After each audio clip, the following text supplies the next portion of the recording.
In this episode, Stuart explores some truly unique corners of the Loire Valley. That was a random day, I have to say. Today I'll discover troglodyte living and unveil how silk production shaped local history. I then smacked me head on the cave, which always knocked me out, and immediately after that I then had a panic attack.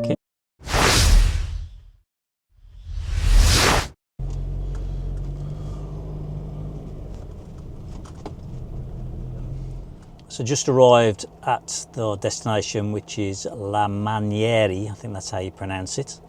It's a bit of a unique place. We're in an area where there's lots of caves due to the stone, the types of stone here.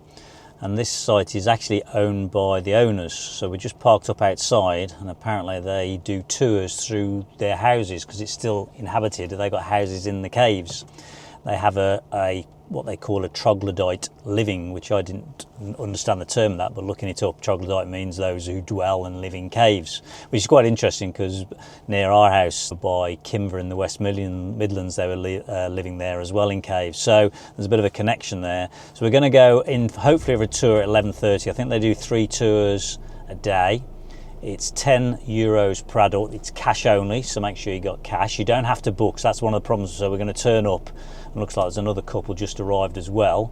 You have to stand outside the gates, and then I guess they come to the gates and take you through. It's about a 90 minutes, so hopefully it's open, and I'm not saying this for no reason, but they'll take us round about sharing their homes, which is fantastic, but also how they used to live, and also apparently silkworm farming, because silk was woven in this area and was quite a big thing from King Louis the 11th times, I believe. So I think it's up here. As I said, you just need to arrive at the gate 10 minutes beforehand. It turned out to be 6 of us on the tour, and I know it sounds like the setup to a joke. An English couple, a French couple and a German couple walk into a cave. And to top it off, our host Laurent is Belgium, giving the day a truly multilingual flair. We met in Laurent's dining room. His dog has the fluffiest coat imaginable and ended up being our companion for the whole tour.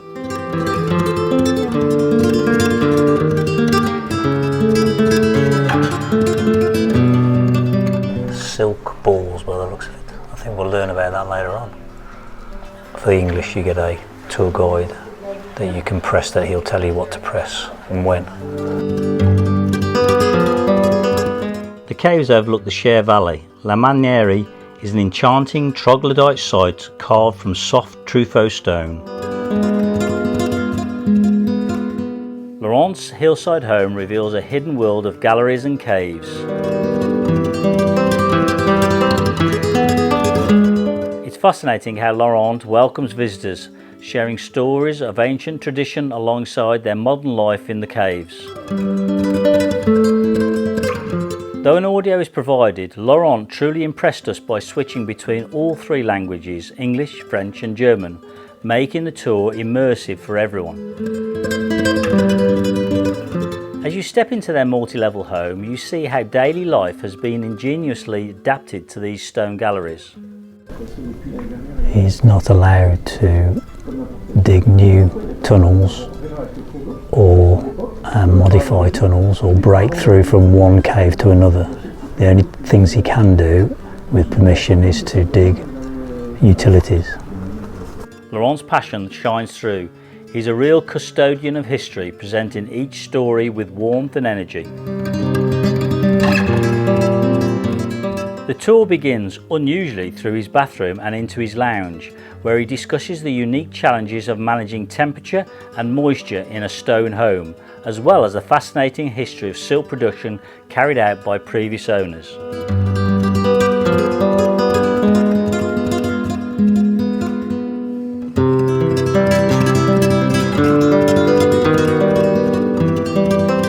In his kitchen, Laurent shares how they transformed it into a bright, welcoming space.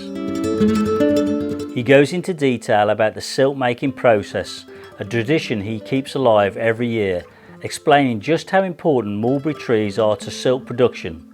Even now they still grow outside their home. To us, Laurent and his wife have created a tranquil sanctuary full of care and respect for their extraordinary property.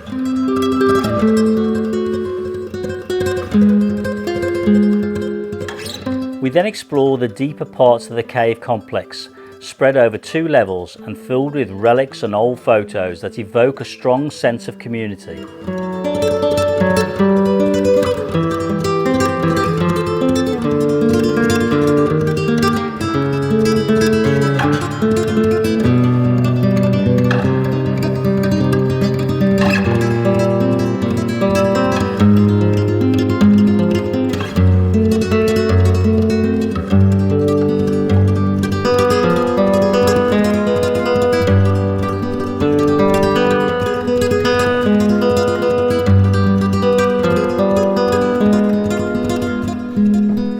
La Magnanerie began as a 17th century silkworm farm. The region's silk heritage dates back to King Louis XI, who established France's first royal silk factory in Tours in 1470. Laurent explains how the delicate life cycle of the silkworm has been carefully adapted. The process starts with tiny eggs laid by female moths and incubated until they hatch. Once hatched, the larvae feast on mulberry leaves and shed their skins several times as they grow. After weeks of feeding, the silkworm spins a cocoon using silk threads produced by its glands, sometimes creating a single filament up to 3,000 feet long. Laurent shows the various ways cocoons have been supported, from traditional branches to modern innovations. Inside the cocoon, the caterpillar metamorphoses into a pupa, the silk producing stage. We saw a moth that emerged from one of Laurent's own silkworms. If you come early in the season, you will see many more silkworms in its production process. For silk harvesting, the pupae end their life quite swiftly by hot water or steam to then be able to unravel the valuable threads. Left alone, the adult moths emerge, mates and starts the cycle anew.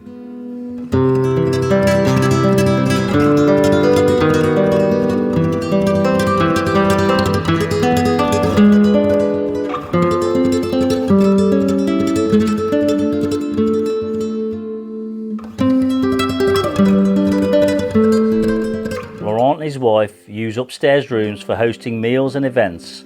A fantastic setting in summer with sunlight pouring in. Yes, absolutely. Because if I don't do it, then Well, that was a random day, I have to say. We started off this morning going to the Troglodyte caves that you'll have seen.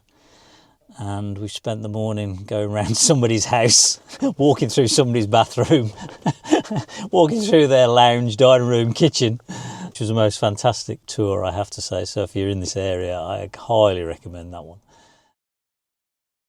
After a quick lunch, we began our second tour, an underground mushroom farm, just 5 minutes drive from the Troglodyte site. While waiting, we browsed the shop before heading below ground. Pickled mushrooms, I'm not quite sure I could have them, they're a bit slimy. Today, these historic chambers have found new purpose. Let's fast forward to the end of the tour, where, back in Harry the Campervan, Stuart reflects on his day, exploring these remarkable caves. It just proves that I didn't have all the planning put into the second visit, which was just around the corner actually. And it was the mushroom caves. It's where they grow mushrooms in the caves and learn all about the mushroom. It was €12 each, so it wasn't too bad, normal price I would say. Just as we started the tour, she did say that there is no videos allowed in the tunnels, only photographs, so that's why this whole sequence is a collage really of photographs. But the tour was in French, so we half expected to have a sheet or something, but there was nothing. So going round the caves, which was effectively the stone tunnels, I thought we made a mistake here because obviously it was all being spoken in French. We spoke to the tour guide who did speak to us in English, but then that was, at the start, but that was it. So before it was obviously mushrooms, it was a place where stone was extracted from the air and used in very high expensive buildings like, as I said, Chambord Chateau that we went to the other day.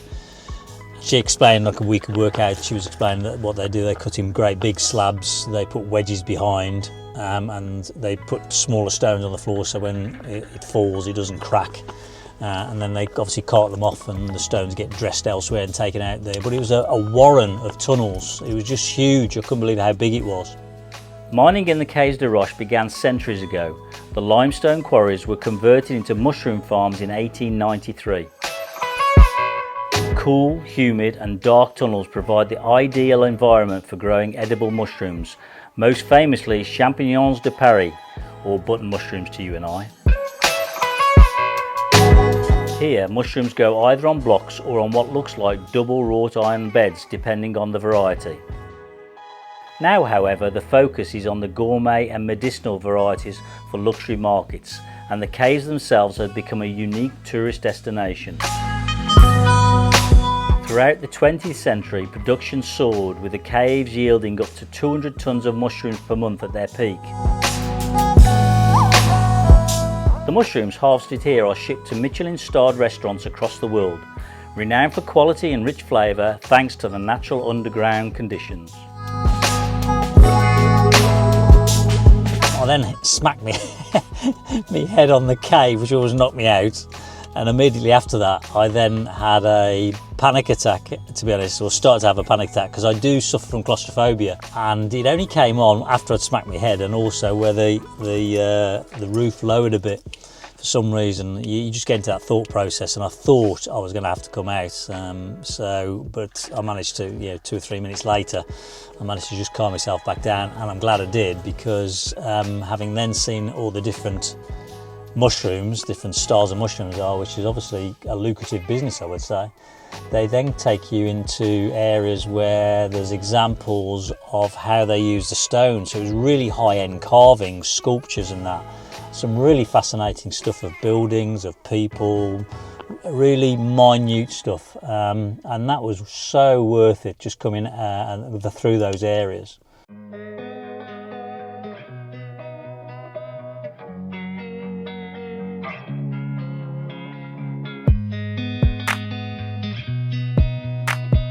So the last bit where the sculptures were, they started that in 1998, just purely as a showpiece of what your houses could be built like. And I think it's not to forget, because in modern day, I think, that's the concern, is that it's easy to forget some of the skills and high end of what people can do with stone, and therefore how people can build houses from that. So yeah, really good.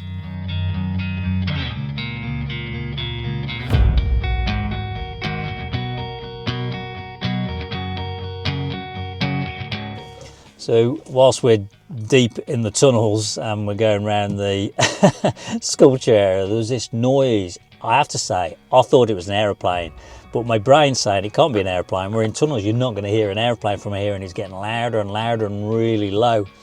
And whether she explained to them what was happening in French, but we hadn't got a clue what was going on. We turned around, there's a tractor came, or one of the tractors were coming around in the tunnels, driving around, which you don't expect to see that.